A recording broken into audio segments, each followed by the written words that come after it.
दोस्तों नमस्कार। यहाँ बात करते हैं योग आयुर्वेद स्वास्थ्य के बारे में। किस प्रकार से अपने आहार विहार को ठीक रखा जाए, संतुलित रखा जाए, सुखमय जीवन जिया जाए।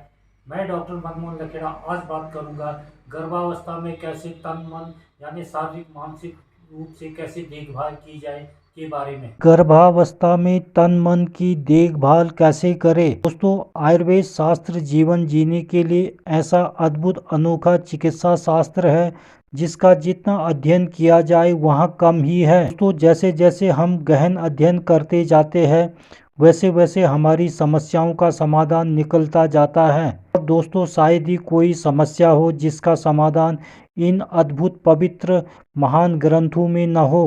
अर्थात सभी जीवन की समस्याओं का समाधान इन महान पवित्र ग्रंथों में भरा पड़ा है। और दोस्तों, वहाँ भी इतना सूक्ष्म कि जिसके बारे में हम कल्पना भी नहीं कर सकते हैं, जिसे आज के वैज्ञानिक अब साबित करने में लगे हैं। और आज के वैज्ञानिकों ने भी इसे स्वीकार कर लिया है कि इन पवित्र महान ग्रंथों में जितनी बातें लिखी गई है वह सब 100% सही है। दोस्तों, उन्हें अपनाने से ही समाज का कल्याण हो सकता है।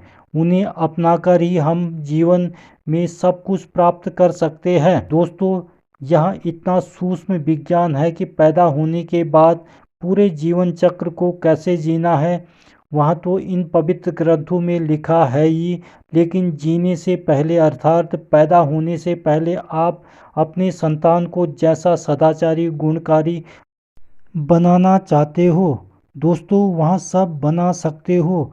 यह सब आपके हाथों में है। दोस्तों, मृत्यु के बाद भी जीवन चक्र से किस प्रकार से मुक्त हो सकते हो, मोक्ष प्राप्त कर सकते हो, आज सभी इन पवित्र ग्रंथों में लिखा भरा पड़ा है। दोस्तों, आज बात कर रहे हैं इन ग्रंथों का थोड़ा अध्ययन करके हम अपनी आने वाली पीढ़ी को किस प्रकार से सद्गुणों से प्रतिभाशाली बना सकते हो। गर्भावस्था के दौरान किस प्रकार के व्यवहार से हम अपनी आने वाली बच्चों को सद्गुणों से संपन्न प्रतिभाशाली बना सकते हो आदि के बारे में। दोस्तों, गर्भावस्था में स्वास्थ्य और आहार विहार के साथ मन की भावनाओं का भी ख्याल रखना आवश्यक है। दोस्तों, इसमें लापरवाही करने पर कई तरह के विकार उत्पन्न हो जाते हैं और दोस्तों यहाँ शिशु के स्वास्थ्य के लिए ठीक नहीं होता है। इसके कारण शिशु कभी कभी मानसिक रूप से कमज़ोर भी हो जाता है। तो गर्भधारण करने के बाद महिलाएं अपने तन का ध्यान रखना तो कुछ हद तक सीख लेती है, लेकिन मन में अनेक चिंताएं और शंकाएं रहती है जिसका दुष्प्रभाव उसके साथ साथ शिशु पर भी पड़ता है।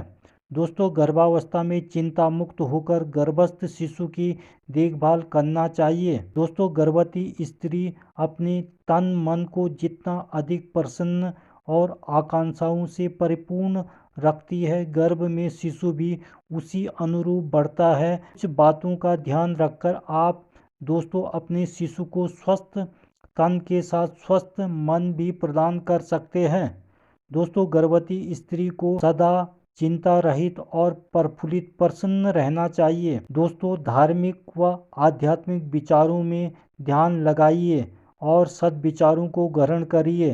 किसी भी प्रकार की शंका होने पर तुरंत उसका समाधान करने की कोशिश करिए। बेवजह किसी भी प्रकार का तनाव नहीं करना चाहिए। दोस्तों, ईर्ष्या, द्वेष, जलन या नकारात्मक विचारों भी अपने मन में नहीं लानी चाहिए। दोस्तों, किसी भी प्रकार की निराशा को स्थान न दीजिए। आशाजनक सोचिए, पॉजिटिव सोचिए, क्योंकि हर चीज़ के नकारात्मक पहलू के साथ उसका सकारात्मक पहलू भी होता ही है। दोस्तों, प्रतिदिन सुबह जल्दी उठकर सैर की जाए। अपनी दिनचर्या को व्यवस्थित करिए। अगर सुबह सैर नहीं कर सकते हो तो शाम को ज़रूर जाइए। इसी तरह विश्राम का भी विशेष ध्यान रखिए। घर के सभी कार्य एक साथ न करते हुए थोड़े थोड़े अंतराल से करिए ताकि शरीर पर अतिरिक्त बोझ न पड़े और सब काम स्वयं ही करने चाहिए। दोस्तों, मानसिक उत्तेजनाओं को अपने ऊपर हावी न होने दीजिए। घर की छोटी छोटी समस्याओं को पति की मदद से सुलझाइए। या विशेषज्ञ की मदद से सुलझाइए और उन्हें आपकी मदद करने को कहिए। दोस्तों, घर की हर छोटी बड़ी समस्या को मानसिक तनाव का कारण नहीं बनने दीजिए। दोस्तों, गर्भावस्था में मीजल्स या खसरा होने पर शिशु मानसिक रूप से कमज़ोर हो जाता है। घर में विवाद या कलह होने पर गर्भस्थ शिशु के स्वास्थ्य पर प्रतिकूल प्रभाव पड़ता है। दोस्तों, गर्भवती स्त्री जिस तरह का स्वभाव रखती है, गर्भस्थ शिशु भी उसी तरह का हो जाता है। अधिक क्रोध करने पर शिशु क्रोधी हो जाता है। कुपित विचारधारा रखने पर बच्चा भी वैसा ही बन जाता है हो जाता है। दोस्तों, इसके विपरीत यदि गर्भिणी बुद्धिपूर्वक काम करेगी और अच्छी किताबें सकारात्मक अध्ययन करेगी तो उसका प्रभाव शिशु पर अच्छा होगा।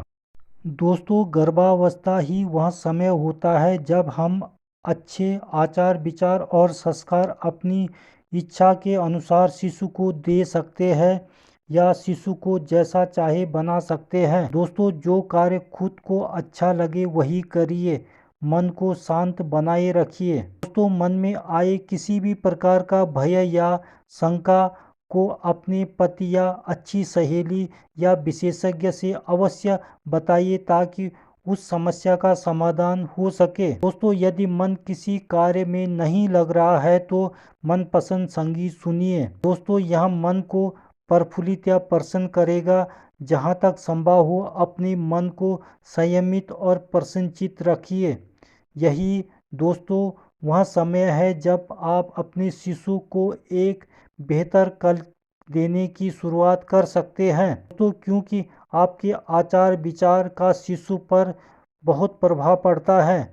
गर्भावस्था में एक महिला अपने शिशु को इतना कुछ देती है जिसमें आहार ही नहीं आचार विचार भी शामिल हैं। दोस्तों, जिन पर शिशु का भविष्य निर्भर करता है। इसीलिए दोस्तों, माता को जगत जननी कहते हुए उसे देवी की तरह पूजा जाता है। तो दोस्तों, आज के लिए बस इतना ही। देखते रहे लखेड़ा आयुर्वेद को। चैनल को लाइक शेयर और सब्सक्राइब जरूर करिए और लेते रहिए योग आयुर्वेद स्वास्थ्य संबंधी नई नई जानकारियाँ। नमस्कार।